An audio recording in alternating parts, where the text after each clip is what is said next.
من واحنا صغيرين واحنا بنحاول نستكشف الدنيا عاملة ازاي. بنحاول ندخل الأوضة المقفولة في البيت، بنحاول نحط ايدنا على المكوة وهي سخنة، نحط ايدنا في الفيشة. بتحاول تقعد على كرسي السواق في العربية وتحاول تسوق مكان باباك، اعتقادا منك ان انت بتكتشف نفسك او انت نفسك تبقى حاجة. ايه وضعي في المجتمع؟ انا ايه؟ ده السؤال اللي دايما بنحاول نسأله لنفسنا، او حتى لو ما سألناهوش احنا بنحاول نعمل كده في حياتنا. دايما في كل ثانية في كل خطوة بنعمل كده، ومع كل خطوة الضلمة بتكتر اكتر، بتبين حاجة بس بتحس ان النقطة دي وراها ضلمة اكتر، فبتحاول تمشي خطوة كمان وتكشف اللي بعدها، وهكذا.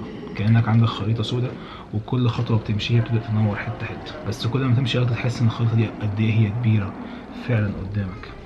تدخل المدرسة، تدخل ثانوية عامة، تبدأ تعرف أنا مش عارف أنا عايز إيه. هل أنا هبقى دكتور؟ هل مهندس؟ هل تاجر؟ هل هل أنا إيه الحاجات دي؟ إيه الدنيا دي؟ أنا مش عارف أنا رايح فين. أنا نفسي أبقى حاجة، بس إيه هي؟ بمجرد ما تدخل الكلية وتبقى عندك ميول معين، ممكن أنت أصلا مش حابب المجال ده بس أنت أجبرت عليه لأي سبب من الأسباب، تبدأ فعلا تدور على أنت عايز إيه بجد جوه فترة الكلية. وبعد فترة الكلية تبقى عايز تعرف أنت عايز تشتغل في إيه. انا عايز ابقى ايه؟ هل انا نفسي ابقى قائد ولا مقاد؟ عندي الشغف بتاعي ولا شغال على حساب حد تاني؟ هل انا نفسي ابقى مؤثر ولا مجرد متفرج؟ انا نفسي ابقى ايه؟ وصلت للمنطقة بس مش عارف اوصل للمكان بالظبط. اتسحلت والله. امشي ازاي؟ انتوا عارفين رايحين فين اصلا؟ رايحين دوت سبيس ولا دوت سبيس؟ انا كنت هنا اخيرا اهو. خد هو ده. وعشان كده بنسعى. ده السبب اللي بيخليك تصحى من النوم، تروح تسأل، تتكلم مع ده، تصاحب ده، تبني علاقات عامة، بتحاول تمشي في كل الطرق.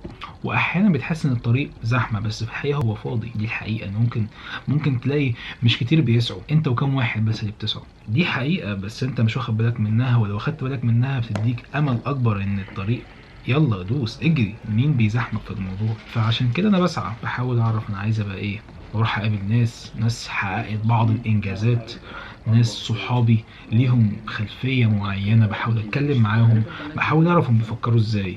للاسف الدنيا مش واضحه، للاسف الدنيا غامقه شويتين، مفيش حد عارف الطريق كويس، كل واحد بيمشي وهو مش عارف الطريق وبيلاقي نفسه وصل. في ناس ما بتوصلش برضه، بس في ناس بتوصل، بس لما تيجي تسألها وصلت ازاي يقول لك الخلطه دي انا بس اللي عملتها، محدش يعرف يكررها، لانه فعلا الظروف اللي هو عدى بيها مفيش حد في العالم ممكن يمشي بنفس الظروف دي.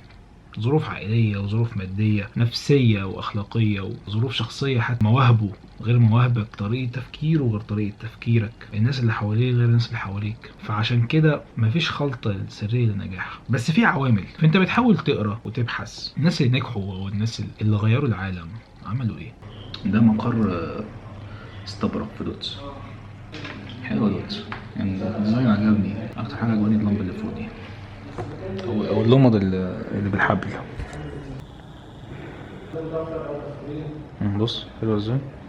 دي الحالة اللي انا فيها دلوقتي، دي الحالة اللي انا عايشها حاليا، ان انا قاعد لسه بستكشف نفسي اكتر. هبقى ايه قدام؟ ليا كذا ميول، الإجابة هتيجي في الأيام اللي قدام إن شاء الله. وعشان كده أنا شايف إن دي قصة بتتحكي على اليوتيوب، أي حد بيتفرج عليها مثلا أنت بتشوف واقع، بتشوف واقع. الواقع ده خير. بس أعتقد ان انت هتلاقي في يوم من الايام اللي انت عايزه، طالما استعنت بربنا وحطيت لي هدف قدامك هتوصل، وهتعرف انت عايز ايه، وهتبقى فخور بنفسك جدا في يوم من الايام، تقول انا كنت عايز كده والحمد لله بقيت كده. انا كنت عايز. هتلاقي الدنيا ان شاء الله احسن، انا مؤمن بكده جدا. وعشان كده مكمل. اسعى ما توقفش خالص، واوعى تحس ان انت وصلت. اللحظه اللي هتحس فيها انت وصلت هتكون وقعت. انا نفسي ابقى حاجة تانية بس. يا رب.